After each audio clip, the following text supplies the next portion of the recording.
Yeah. There is a report on Axis based on what they have received from CIA and the head of CIA. It says that Iran is not honest in the way that it's negotiating with the United States. They're telling us something, and behind the scene, their argument is totally different. What is the position of Iran on the nuclear program, and what's in it for Iran to not be honest in the way that they're negotiating? Is Iran going to benefit from that? And I think Iranian nuclear program is a huge issue for such a long time for the West. For Iranians, they know what they want. They know what are the capabilities, what is the outcome of that. And they have been, we had the fatwa in Iran with this, with the supreme leader of Iran. And with the new supreme leader of Iran, I think that fatwa still exists. Your understanding of that, because it seems that one of the main important points right now is the Iranian nuclear program, which it is, as Donald Trump is pointed out. Axios is a tool, and it is a tool used by the White House. And so it is going to say whatever needs to be said to strengthen the hand of the White House. We've seen over the last few months how Axios manipulated markets so that they could make a lot of money. It's clear. Remember how peace was imminent or a deal was imminent between Iran and the United States. They did that on multiple occasions, and once they really created a huge shift on the energy market at a time when nothing was happening. Absolutely nothing. They just made it up. So we shouldn't take anything Axios says as credible, but Axios is a mouthpiece. And so when they put that material into on Axios, they want to put pressure on Iran. It's not going to change anything. Iran's nuclear program was scrutinized very carefully by the International Atomic Energy Agency, unfairly, but for many years. And Joe Kent, in his resignation letter, said very openly that Iran was not developing a nuclear weapon.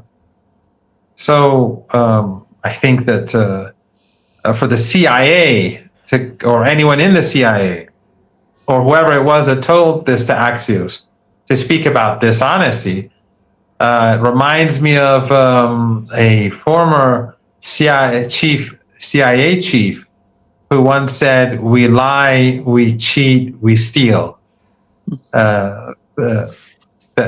So Pompeo, I think, best reflects the reality of the CIA and of the whole political regime in Washington.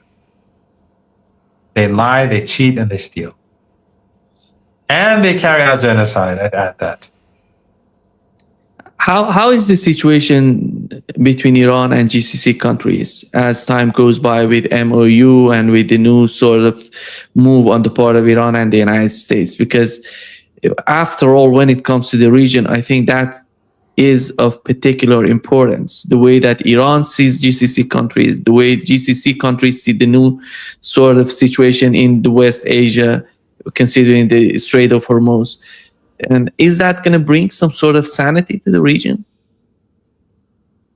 I was hoping that we'd talk about the football match between Iran and New Zealand, but you insist on talking about these very death and destruction. By the way, that was amazing. Yeah. Did you see how many fans Iran had at the stadium? Yeah. How many people supported Iran? And across the world, a friend of mine today, he told me not to say who. A major, he did an interview with a major world leader, a very important person who that person's name. That person's name. Not a leader, a major person whose name is on the map. And that person was saying, he or she, that they are rooting for Iran on everything. I have the sentence, I am so much a fan of Iran. And maybe offline I'll tell you, but because he told me, he asked me not to say who it was. but in any case, yeah, it was quite extraordinary. It was quite interesting to see how inside the United States, Iran has so many fans. And interestingly, that the monarchists, they called for protests against the Iranian team.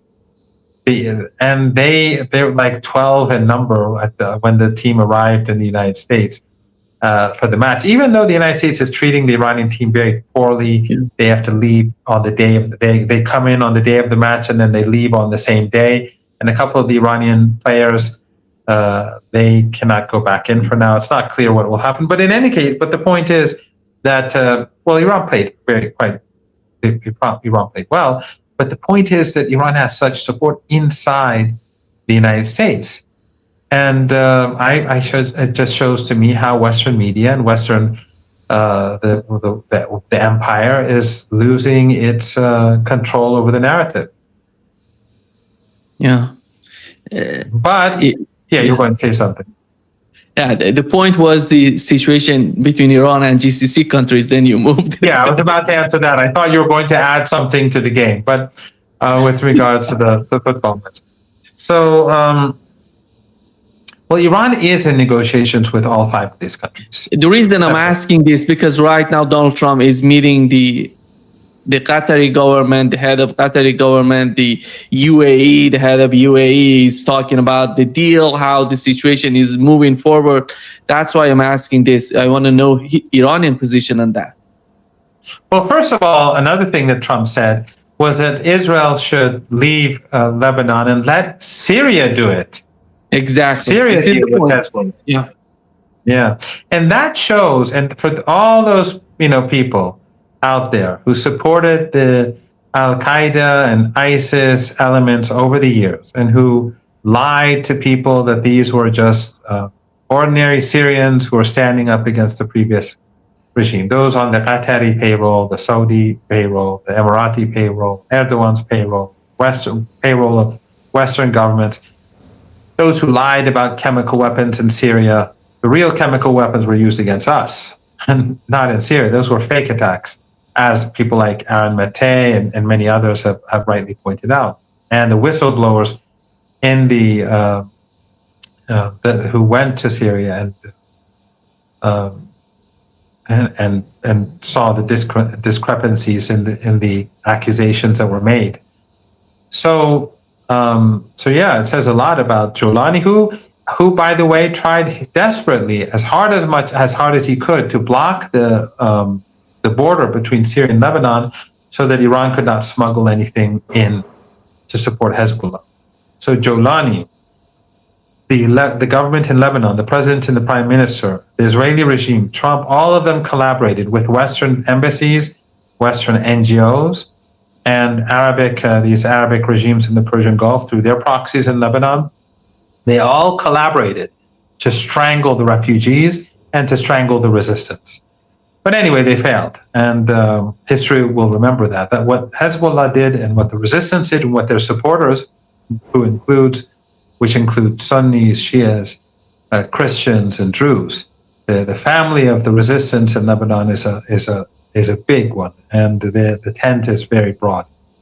But in any case, the Jolani government will fail. I mean, if they attempt anything, missiles will come into his palace, will strike his palace, and drones will destroy his army, and the Iraqi resistance will overthrow him. So I doubt Jolani will be stupid enough to do such a thing. But the negotiations between Iran and these countries is ongoing, and there has been some progress, and there has been progress with Saudi Arabia. And what all Iran wants is that for these countries to distance themselves and to not to trust the United States. The United States does not care about them. They've paid the Americans trillions of dollars. They've given trillions of dollars to the Americans. And what happened when they allowed the United States to use their territory against Iran? The United States couldn't protect them, didn't even care to protect them. Yes, they were, of course, a partner in this crime, but they didn't think that the Americans would be so weak and that the Americans would be so indifferent and that the Americans would prioritize the life of a single Zionist over the entire population of the Arabian Peninsula. But I think that has made them more realistic. So the Iranians are trying to convince them to change course and to establish a better relationship with Iran and to strengthen, which would weaken the Israeli regime. If the region came together and the tensions declined and the countries would be sovereign instead of being proxies of the empire, it would be to their benefit, it would be to the benefit of their people, and it would be to the detriment of the Israeli regime. But some progress has been made. And as I said, they're not speaking to them collectively. These are one-on-one negotiations going on. I think the reason that many people in the West failing to understand what's going on with the case of Iran, they see Iran, the new outcome of the war, as though Iran wants to dominate the region as some sort of imperial force in the region to impose pressure on these. This is not the attitude. Please clarify on that, because it's important to understand that Iran doesn't seek any sort of, territorial ambitions or some sort of pressure on their economy in order to achieve something. It's something beyond that. It's something they have to understand. They cannot be used against Iran. They cannot be used because they have been such a long. We had the Iranian leadership 30 years ago, if I'm not mistaken, arguing these bases in your country is going to be used against us and to protect Israel, not to protect you. And what is the new calculation on the part of Iran, if there is something new? Because I think the Iranian position was always the same. Yes, you're absolutely correct. The Iranians do not want tensions with these countries. Iran has no ambitions in these countries. Iran doesn't have a single military base outside of its borders, anywhere. You don't see the Iranian flag in Iraq or Yemen or back years before in Syria or Lebanon. No, Iran doesn't have any flags anywhere except for in embassies and within Iran's borders. And these very same regimes that assisted the Americans in the war against Iran, they also assisted Saddam Hussein in 1980. They gave him hundreds of billions of dollars to kill Iran. They in the West back then were also helping Iran's enemies. The West gave Saddam chemical weapons, prevented Iran from even purchasing gas masks, and these countries provided hundreds of billions of dollars in aid. But after Saddam invaded Kuwait, these countries, they accepted or they moved towards rapprochement with Iran, and Iran accepted. And the relationships began to improve quite rapidly, even though they had lots of Iranian blood on their hands back then in an unprovoked war, another unprovoked war. The Americans wanted revenge on Iran, so they encouraged Saddam. They gave him chemical weapons, and the irony is they destroyed Iraq in the name of those very same chemical weapons that they gave to Saddam. So back then, Iran forgave these regimes. And the Iranians know that ordinary people, even in these countries, supported Iran in the war. We know that, and people across the world know that. That even people in not just Bahrain, but elsewhere, they were they're rooting for Iran. I've had messages from people who I've never met from these countries who said, we're on your side. So it's because of the United States, it's because of the US attack. Otherwise, if these countries, these governments move away from the United States, become sovereign. Can you hear me, Nima? I can't hear you. I can hear you. It's okay. Okay. Go ahead. Okay, because I lost your picture. I thought maybe my connection went down. So if these governments tilt away from the United States, have an independent foreign policy, Iran has no problem with them. Iran has no problem with them having excellent relations with Washington. Excellent relations except for with Israel. Iran has no problem with any of that. But they just don't want the Persian Gulf region to be used as a platform to attack Iran, to undermine Iran. That's it. Look at the relationship between Iran and Oman. Right now, it's excellent.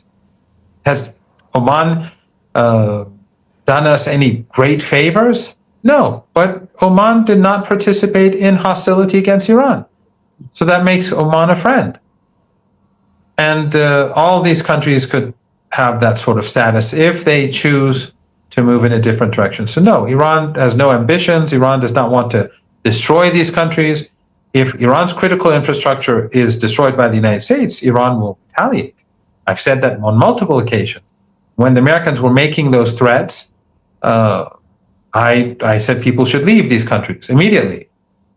And so if it happened, but if these countries move away from the United States and do not allow third parties to use their territory against Iran, not only would the situation get better, it would be much better, because the trade and business potential that exists between these countries and Iran and Iraq and Oman, all of these countries together, is enormous. It would change the balance of power in West Asia. And right now, the United States is weaker. I think these countries, if they really wanted to, they could assert their independence from the West, if they really wanted to. You know, Donald Trump was asked if the agenda of this attack on Iran was regime change. He said, no, that has never been the agenda, the objective. Yeah. Of course not. Come on. He never meant to overthrow Iran. Unconditional surrender was just a joke. Lay down your arms, he was just joking.